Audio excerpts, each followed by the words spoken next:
Hi everyone, welcome back to train your brain. Now this is Aishwarya. हम बात कर रहे हैं nature and purpose of business, जो क्लास 11th का चैप्टर है। इसमें आ जाते हैं ऑब्जेक्टिव्स ऑफ बिजनेस। तो इससे पहले आपको बहुत सारी वीडियोस मिल जाएंगे with the playlist of class 11th।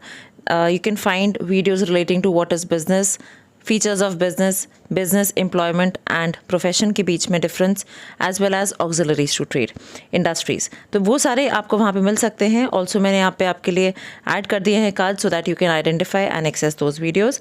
Today we are going to talk about the multiple objectives of business. So let's start. सबसे पहले बात करते हैं ऑब्जेक्टिव्स होते क्या हैं। कोई भी हम अपनी लाइफ में भी ऑब्जेक्टिव्स रखते हैं, कुछ हमारे एम्स होते हैं। So as aims an organisation has objectives. So objectives are the ends which the activities of the organisation are directed towards. किसी भी ऑर्गेनाइजेशन की कुछ एंड्स होते हैं, कोई आखिरी चीज़ जिसको आप पाना चाहते हो। Okay, the last thing that you are always directed towards. तो वो एंड्स हैं, वो चीज़ है, वो ऑब्जेक्टिव आपका है, वो गोल आपका है जिसकी तरफ आपका ऑर्गेनाइजेशन मूव करता है। These goals guide the efforts of the company. Otherwise इतने सारे लोग हैं एक ऑर्गेनाइजेशन में जो काम करते हैं and they will not be clue, they will be no clue. उन्हें पता नहीं होगा किधर मूव करना है, क्या करना है। तो आपके जो गोल्स हैं वो आपको गाइड करते हैं। आपको मीन्स आपके ऑर्गेनाइजेशन में जितने भी लोग काम कर रहे हैं सबको गाइडेंस होती है। Everybody gets individual objectives as well. Departmental objectives होते हैं, लोअर लेवल, मिडिल लेवल, इस तरह से भी ऑब्जेक्टिव्स बनाए जाते हैं।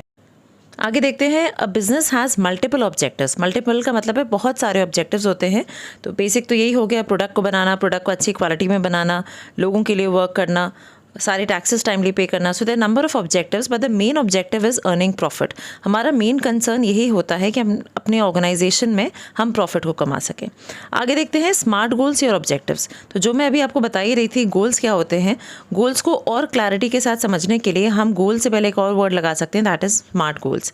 या ऑब्जेक्टिव्स को और अच्छे से क्लैरिटी से समझने के लिए we can say it is smart objective. Smart में क्या आता है? S is for specific, M stands for measurable, A is achievable, R is realistic and T is time bound। इनको और क्लैरिटी से समझते हैं। स्पेसिफिक का मतलब है बहुत ही टू द पॉइंट, स्पेसिफिक होके, क्रिस्प होके आपको अपने ऑब्जेक्टिव को डिफाइन करना है। बहुत ज़्यादा लेंथी ऑब्जेक्टिव्स हैं, बहुत ज़्यादा आपने लिखा हुआ है तो उसमें क्लैरिटी मिसिंग हो जाती है कि what is the ultimate objective of our organisation. Second is measurable. आप जो भी चीज़ काम करते हो उसको आप मेजर कर सको। एक कंट्रोलिंग डिवाइस होनी चाहिए। तो अगर आप मेजर नहीं कर पाओगे तो you will not be very sure कि आपने ऑब्जेक्टिव को कितने लेवल तक अचीव कर लिया है। सो it should be measurable. Objective को आप जब मेंशन कर रहे हो तब वो खुद ही मेजरेबल हो। से फॉर एग्जांपल आपने कहा 10% increase in sale by the next quarter, so it should be measurable. 10% is specific amount जो आपने बोला है। Third is achievable. Again the objective has to be achievable.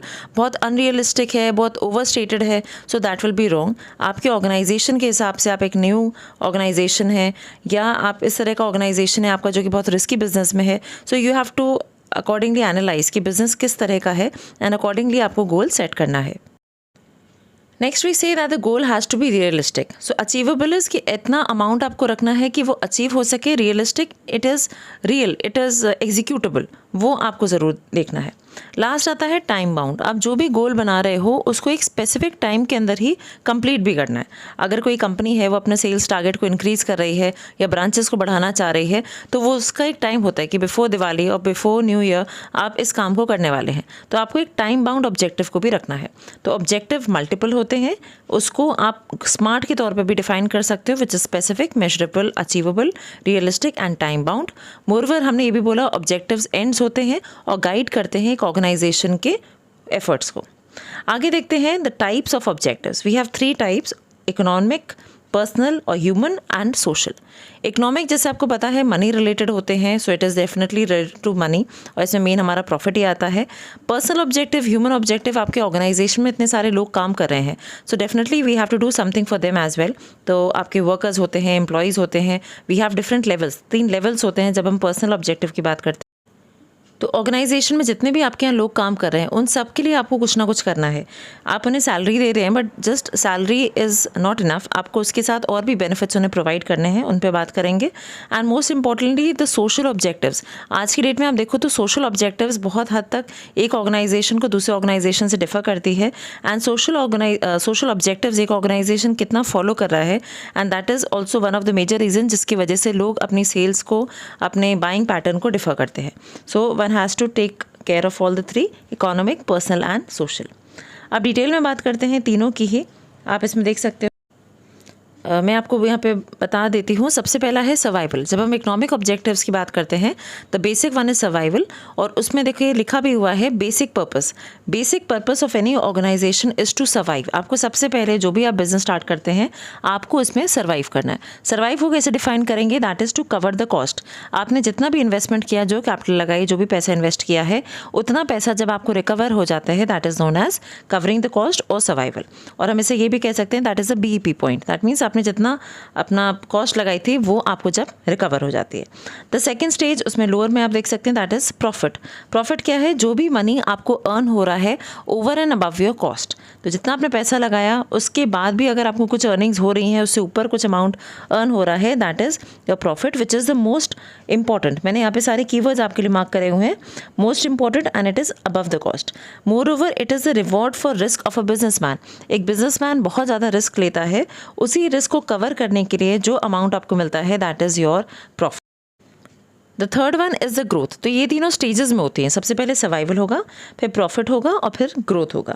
Growth कैसे होती है? किसी बिजनेस की हम बात करते हैं, जब भी हमें ग्रोथ रेट पता करना है कि कोई फर्म जो है वो ग्रो हो रही है या नहीं, या उसका ग्रोथ रेट कितना है, उसको हम कैसे चेक कर सकते हैं? That is with respect to the sale increase. Okay, so sale किस तरह से आपकी इंक्रीज हो रही है, पैटर्न ऑफ सेल कितना इंक्रीज हो रहा है, जो परसेंटेज चेंज हो रहा है सेल में वो कितना है, नंबर ऑफ ब्रांचेज आपके जो हैं वो बढ़ रही हैं या नहीं, आपके जो प्रोडक्ट्स हैं, ओके, प्रोडक्ट के जो लाइंस हैं, दैट मीन्स कि अलग अलग प्रोडक्ट लाइंस में आप डील कर रहे हैं वो और बढ़ गए हैं, या सेम प्रोडक्ट में ही डील कर रहे हैं तो उसका जो मैन्युफैक्चरिंग ऑफ द प्रोडक्ट्स है नंबर्स वो इंक्रीज हो गए हैं, क्या नंबर ऑफ एम्प्लॉयज़ आपके यहाँ बढ़ गए हैं। तो ये सारी चीज़ें दर्शाता है कि आपके यहाँ जो ऑर्गेनाइजेशन है वो ग्रोथ स्टेज में आ गया। तो वैसे भी हमेशा हर ऑर्गेनाइजेशन यही ट्राई करता है कि वो सर्वाइव करे, देन वो प्रॉफिट कमाए एंड अल्टीमेटली वो ग्रोथ स्टेज की तरफ मूव करे। तो ग्रोथ स्टेज क्या होती है, कैसे हम उसे मेजर करते हैं, ग्रोथ रेट क्या होती है, that is important and you should be knowing that. Next हम बात कर रहे हैं सोशल ऑब्जेक्टिव्स को in depth, because these are very important. आगे भी आप जहाँ पे भी पढ़ेंगे उसे आप चेकआउट कर सकते हैं। सोशल ऑब्जेक्टिव्स हर जगह आपसे पूछे जाते हैं। मोरोवर यहाँ पे भी मैंने एक कार्ड अटैच कर दिया है, that is with respect to social objective, और ये रियल केसेस जो हैं कंपनीज़ के वो मैंने आपके लिए यहाँ पे रखे हैं, आप उसे चाहें तो देख सकते हैं। सबसे पहले आता है supply of desired quality of product. एक बिजनेसमैन या आप या मैं, हम लोग जब भी कभी कोई बिजनेस करना चाहते हैं तो हमारा मेन ऑब्जेक्टिव तो यही होता है कि हम प्रॉफिट कमाएं। बट प्रॉफिट कमाना, किस तरह से आप प्रॉफिट को कमा रहे हो, that is also to be taken care of. First thing is you have to supply the quality. जो भी आप प्रोडक्ट दे रहे हो उसकी क्वालिटी अच्छी हो। आप कोई खाने का सामान बना रहे हैं तो उसमें अडल्ट्रेशन नहीं हो, उसमें कोई ख़राबी ऐसी नहीं हो, कोई मान लीजिए जैसे कोई फास्ट फूड्स हैं उसमें आप देख सकते हैं आजकल बहुत सारी उसमें दिक्कतें आती हैं, चीज़ें ख़राब वो डालते हैं, तो वो चीज़ें नहीं होनी चाहिए। चाहे आपका बिज़नेस लोअर लेवल पे हो, आप लार्ज स्केल पे बिज़नेस कर रहे हैं, आपको ये ज़रूर देखना है कि आप क्वालिटी सही दें। साथ में आप देखिए satisfactory quality eight reasonable prices. Prices भी अगर बहुत ज़्यादा हाई होंगे, एग्जॉर्बिटेंट प्राइसेस होंगे, तो there are chances that not everybody will be able to afford it, and we are working for the social cause. हम इस समय बात ही कर रहे हैं सोशल ऑब्जेक्टिव की। Next, we are talking there should be value for money, that whatever amount the buyer has paid, he should be getting the promised quality. आपने प्रोडक्ट पे बहुत सारी चीज़ें लिखी हैं, बट ऐसा जब भी उसने प्रोडक्ट को ओपन किया वैसा नहीं था, सो दैट इज़ रॉन्ग। आपने जो भी पैसा उस पर लिखा है, जो मेंशन करा है, उतना अमाउंट का वैल्यू उस प्रोडक्ट में होना चाहिए। अब तीसरी बात आ जाती है, जैसे हम कहें किस तरह से चेक करेंगे कि उसकी क्वालिटी क्या है। अगर कोई कंज्यूमर गुड है तो आपको उसकी ड्यूरेबिलिटी चेक करनी है। ड्यूरेबिलिटी इज़ कि वो उसमें जो भी आपने चीज़ें प्रॉमिस करी हैं वो एग्जिस्ट करती हैं या नहीं। कोई फर्नीचर है तो ड्यूरेबल हो, लॉन्ग टर्म चले। ओके, जैसे पल्सेस हैं, मेडिसिन हैं, इनकी आपको क्वालिटी कैसे चेक करेंगे? उनकी प्योरिटी होनी चाहिए।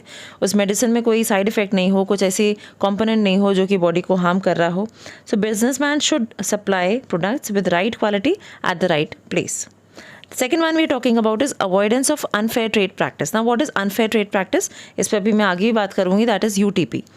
आपको UTPs को अवॉइड करना है. जैसे कि एग्जांपल है ब्लैक मार्केटिंग है, होर्डिंग है, आप चीज़ों को स्टॉक करके रख लेते हो, एडल्ट्रेशन कर रहे हो, mixing. Adulteration is basically mixing. जो भी हमारे एग्रीकल्चरल प्रोड्यूस होती है उसमें आपने मान लीजिए दाल है, उसमें थोड़े से आपने कुछ कंकड़ मिला दिए, चावल है उसके साथ में कुछ और ऐसा प्रोडक्ट मिला दिए जो कि उसमें आप इजीली आइडेंटिफाई नहीं कर पा रहे हैं. ओवर प्राइसिंग कर दिए, प्रोडक्ट का जो प्राइस है उससे ज़्यादा आप उसे महंगा करके दे रहे हो. एग्जैजरेशन इन एड्स, ये बहुत ज़्यादा होता है. एड्स में आप प्रॉमिस कर रहे हैं कि जो स्किन है वो ग्लो करेगी, जो पर्सन है वो स्ट्रॉन्ग फील करेगा, और से कोई स्पेसिफिक पेन यूज़ करने से आपके एग्जाम्स अच्छे होंगे. So all these are very unrealistic और इनको भी करना गलत है, अनफेयर है ये. Okay, if done the business has to lose its reputation and it's also punishable under law. Usually हम इन चीज़ों को कंप्लेन नहीं करते हैं, but again this is not allowed, ये punishable होता है. इनफैक्ट अगर इनकी कंपनी की कोई भी ऐसी चीज़ पता चल जाती है जो कि जिसमें वो चीट कर रहे हैं अपने कस्टमर्स को, so the punishment can be a fine. एक स्पेसिफिक अमाउंट ऑफ फाइन होता है, कंज्यूमर प्रोटेक्शन एक्ट भी है 1986 का. सो पनिशमेंट कैन बी देयर और इट कैन बी इम्प्रिजनमेंट, मतलब जेल भी हो सकती है, आपको कुछ टाइम के लिए लॉकअप भी किया जा सकता है. तो ये दोनों ही चीज़ें भी करी जा सकती हैं, both can be there. So avoidance of unfair trade practices should be there. Again मैं इसको और क्लैरिटी करने के लिए यहाँ पे आपके लिए एक ये पिक्चर है, उसे आप और चेक कर सकते हैं. इसमें हम बात कर रहे हैं क्या क्या फ्रॉड्यूलेंट एक्टिविटीज़ होती हैं, क्या क्या एक्टिविटीज़ कंपनीज करती हैं और उनको नहीं करना चाहिए, डिस्क्लोज करना चाहिए जो भी उनके प्रोडक्ट्स हैं. आप देखो बहुत सारे प्रोडक्ट्स पे इंग्रेडिएंट्स प्रॉपर्ली मेंशन नहीं होते, वो कुछ मेन जो इंग्रेडिएंट्स हैं उनको हाइड कर देते हैं. That should not happen. Miss representation of the product और सर्विस, आप ऑनलाइन उसे कुछ और दिखा रहे हो, जो डिलीवर कर रहे हो that is wrong. Okay, misleading the price, आप क्लेम दिखा रहे हो उसमें कुछ अमाउंट और ऐसा वो अमाउंट है नहीं. फ्री ऑफर्स बता रहे हो बट उसमें ऑफर नहीं है, या इस तरह से आपने उसका मेकअप किया कि इजीली लोग उसे आइडेंटिफाई नहीं कर पा रहे हैं. So there number of things जो कि यूटीपीज़ में आता है, that is unfair trade practice. Next we talking about is employment generation. Third हम बात कर रहे हैं सोशल ऑब्जेक्टिव की, employment generation. We all know that the major problem in our country is of unemployment. People are not getting jobs, उनकी jobs limited हैं, बहुत कम लोगों को जॉब्स मिलती हैं, या जो अमाउंट दे एक्सपेक्ट उतना अमाउंट नहीं मिल रहा है. तो ये अनएम्प्लॉयमेंट का जो प्रॉब्लम है that can be majorly easily solve by the companies और the businessman. Now how can that be done? अगर एक कंपनी है या कोई बिजनेसमैन है, आप मान के चलो वो 100 लोगों को एम्प्लॉयमेंट दे सकता है, तो अगर उसके यहाँ 100 लोग काम कर रहे हैं, सो 100 people will be getting money, assuming that they getting से 10,000 पर मंथ. तो अगर 10,000 रुपये भी 100 लोगों को मिल रहे हैं तो उनके पास वो अमाउंट आया 10,000 का. Out of 10,000 assuming that 5,000 they keep as saving and 5,000 they are spending for their basic expenses. तो जिस भी एक्सपेंस में उन्होंने वो पैसा लगाया वो इकोनॉमी में पैसा आया. हर पर्सन, ये जो 100 लोग हैं वो 5-5 हज़ार इकोनॉमी में डाल रहे हैं अपने जो भी रिक्वायरमेंट है उन खर्चों को पूरा करने के लिए. तो इस तरह से पैसा जो है इकोनॉमी में घूम रहा है, तो आपकी इकोनॉमिक जो है वो भी ग्रोथ होती है. Moreover, the companies or the businessman should try to consider to keep these people in the jobs. जैसे हैंडीकैप लोग हैं, कुछ उन्हें प्रॉब्लम है, थोड़ा बहुत डिसेबल्ड हैं, गरीब हैं, तो इनको आप जॉब ज़रूर दो. और साथ साथ सिर्फ जॉब नहीं, you also have to train the people, because आपका बिजनेस किस नेचर का है, किस टाइप का है, उसके हिसाब से लोगों को ट्रेनिंग देना ज़रूरी है. They should be equipped about what the work they have to do in the organisation. So we have covered 3 points till now. The first one is quality products. Second one was we were talking about avoidance of unfair trade practice, and third is employment generation. इन तीनों पे एक organisation को काम करना है, ये तीनों basic है. Next will be talking about the fourth point, जो फोर्थ सोशल ऑब्जेक्टिव होता है, उसके बात करते हैं. Yes, the fourth one is social service and community service. Again, this video can be related, the one which I'm sharing you again. तो ये वाला कार्ड आप ज़रूर देखना, इससे आपको बहुत सारा मैटर मिल जाएगा for understanding it better. So social service और कम्युनिटी सर्विस, देखो आप तभी कर सकते हो जब आपके पास इनफ पैसा हो. तो नेचुरली ये वो कंपनीज करती हैं जो ग्रोथ स्टेज में है. अगर आपके पास पैसे नहीं है तो आप किसी और को उधार नहीं दे सकते. सिमिलर थिंग इज़ हियर, अगर आपके पास एक्स्ट्रा मनी है तभी आप वो पैसा किसी और को चैरिटी में दे सकते हो. डिस्पेंसरीज मतलब क्लिनिक्स वगैरह, या बड़े बड़े हॉस्पिटल्स, कॉलेजेस, और से डोनेशंस में, ये सब कॉन्ट्रीब्यूशंस तभी पॉसिबल है when you have enough amount of money. Moreover one should try to give. अगर ऐसा आपकी कंपनी बहुत लार्ज स्केल पे अभी नहीं है, इस्टेब्लिश नहीं हुई, फ्लरिश नहीं हुई है, still a small amount of the money from your profits can be given to these people, या लोग जिनको इसकी रिक्वायरमेंट है. Next is avoidance of pollution. अब अगर कोई फैक्ट्री है जहाँ पे प्रोडक्शन हो रहा है, या कोई ऐसी जगह है जहाँ पे कि आपके यहाँ से पोल्यूटेंट्स निकल रहे हैं, so industrialisation we all know leads to pollution. आप जितनी फैक्ट्रीज बनाओगे, जितना प्रोडक्शन हाउसेज होंगे, उतना ज़्यादा पोल्यूशन होगा. पोल्यूशन को ट्रीट करना ज़रूरी है. होता क्या है कि हम उसके प्रॉफिट एस्पेक्ट पे चले जाते हैं कि हमें कितना फर्म को लाभ हो रहा है, कितने अर्निंग्स हो रहे हैं. वी इग्नोर द पार्ट कि हमारी फर्म जो है वो रॉ मटेरियल का या जो वेस्टेजेस का है उसका ट्रीटमेंट कैसे कर रही है. तो that should be avoided. All this smoke from chimney, waste, इनको आपको अवॉइड करना है. एनवायरनमेंट फ्रेंडली टेक्निक्स लेने हैं प्रोडक्शन के. Third part is human objective basically deal करते हैं आपके पर्सनल के साथ, आपके ऑर्गेनाइजेशन में जो लोग हैं वो दुखी नहीं होने चाहिए। You have to make sure that your employees in the organisation are happy. तो ये ऑब्जेक्टिव्स होते हैं आपके एम्प्लॉयज़ के लिए। आपको ये नहीं सोचना है कि ये तो वर्कर्स हैं, इनको पैसा मिल ही रहा है तो इन्हें बस खुश रहना ही पड़ेगा या इन्हें काम करना ही पड़ेगा। So if you want your people to work hard, to have good produce, timely produce कर दें, अच्छा सामान बनाएं, क्वालिटी प्रोडक्ट बनाएं, वो सब तभी पॉसिबल है जब आप उन्हें खुश रखेंगे। So to get the maximum work from the employees we need to keep them motivated. और किसी को मोटिवेटेड रखने के तरीके भी होते हैं, उनको देखते हैं how to make people motivated, specially अगर हम बात करते हैं अपने एम्प्लॉयज़ की। So the first thing is good working condition. आप उनको जहाँ पे भी काम करवा रहे हो, चाहे फैक्ट्री में है, कोई ऐसी जगह है जहाँ पे टेम्परेचर्स बहुत हाई हैं, सो यू नीड टू सी कि आप उनको प्रॉपर कंडीशंस दें, आप उनको जो ड्रेस है वो इस तरह का हो जो कि उन्हें बहुत ज़्यादा दिक्कत नहीं करे। So good working condition should be there, पानी का और वॉशरूम्स का ये सारी फैसिलिटी होनी चाहिए। Competitive salary and wages, so whatever amount you are paying that should be competitive. आसपास की जो फैक्ट्रीज़ हैं उतना सिमिलर अमाउंट हो, बहुत ज़्यादा लो नहीं होना चाहिए कि उनकी जो बेसिक रिक्वायरमेंट्स हैं वो फुलफिल नहीं हो सके। पर्सनल ग्रोथ एंड डेवलपमेंट होना चाहिए एम्प्लॉयज़ की, रेगुलर बेसिस से आप उन्हें ट्रेनिंग दीजिए, कुछ डेवलपमेंट प्रोग्राम्स कराइए, कुछ रिक्रिएशन प्रोग्राम्स कराइए, जिससे लोगों का जो ऑर्गेनाइजेशन की तरफ आउटलुक है वो उनका चेंज हो, उन्हें फैक्ट्री में आके काम करना अच्छा लगे। पीयर रिकॉग्निशन, आपस में लोगों का एक दूसरे की तरफ अच्छा रिकॉग्निशन हो, एक दूसरे से अच्छी तरह से बात करें, वैल्यू करें एक दूसरे के एफर्ट्स को। They should try to respect each other, they should take initiative, आगे बढ़ के पार्टिसिपेट करें डिसीजन मेकिंग में। फर्म की कोई डिसीजन मेकिंग है तो उसमें वो लोग पीछे ना हटके कि भाई जो मैनेजमेंट डिसाइड करेगा हमें तो बस फॉलो करना है, वो थिंकिंग ना रखे। They should come up with ideas, they should come up with new innovation ways, किस तरह से हम अपने काम को बेटर कर सकते हैं।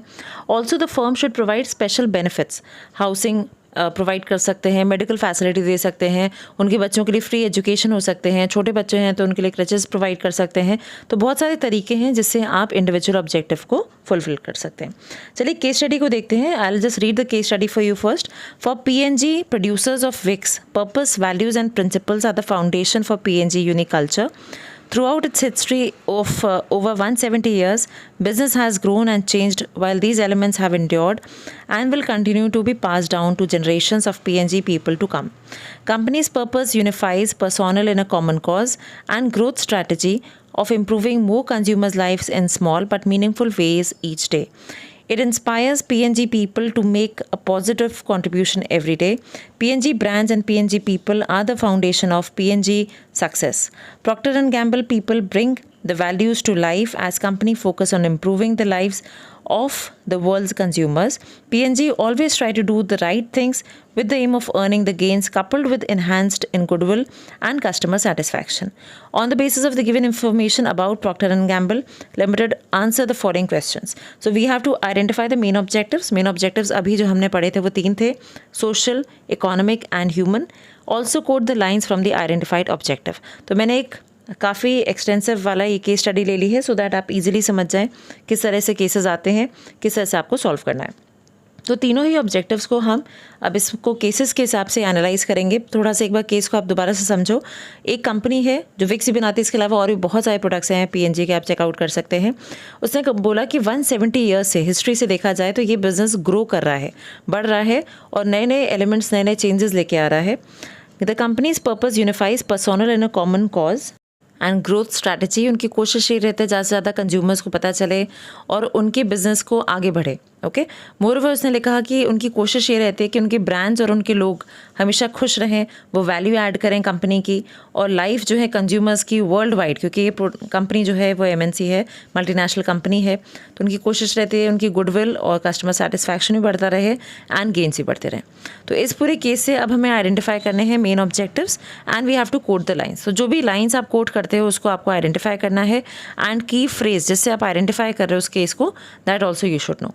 सो आई will just highlight you the main lines जिनसे आप आइडेंटिफाई कर सकते हो। देखिए, एक मैंने यहाँ पे करा है business has grown and change with these elements. So this is basically growth. अब आपसे और स्पेसिफिक नहीं पूछा है तो आप इसे इकोनॉमिक बोल सकते हो। Next one is companies purpose unifies personnel in a common cause. Personnel की बात कर रहे हैं, एम्प्लॉयज़ की बात कर रहे हैं, so this is again human. Strategy of improving more consumer life in small but meaningful ways. आपकी कोशिश है आप कंज्यूमर के लिए काम कर रहे हैं, so this part is social. It inspires PNG people to make a positive contribution every day. आपकी कोशिश ये रहती है कि आप लोगों के लिए रोज़ काम करें. Again it's social. People are the foundation of P&G's success. So this is human. P&G's people bring the value to life as company focus on improving the lives of the world consumers. Again, this is social. आपकी कोशिश ये है कि आप अपने consumers की world wide help कर सकें. P&G always try to do the things, right things with the aim of earning the gains. Now this is economic, क्योंकि वो बता रहे हैं कि हम profit कमाना चाहते हैं. But आगे का part देखो, coupled, enhanced in goodwill and customer satisfaction. So this is again social. तो स्टार्टिंग में वो उसका जो लाइन है that is for economic, and बाद में आप देख सकते हो सोशल है. तो एक ही स्टेटमेंट में ऐसा भी पॉसिबल है कि कुछ पार्ट जो है वो सोशल को हाईलाइट कर रहा हो और कुछ पार्ट ह्यूमन जो या आपके इंडिविजुअल ऑब्जेक्टिव्स हैं उनको हाईलाइट कर रहा हो. तो किसी भी केस को करने से पहले मेक श्योर कि आप उसके लास्ट के जो सेंटेंसेज हैं उनको रीड आउट कर लें. That will give you a clarity. So thank you so much for watching the video. If you like the video, do give a like and subscribe. Take care.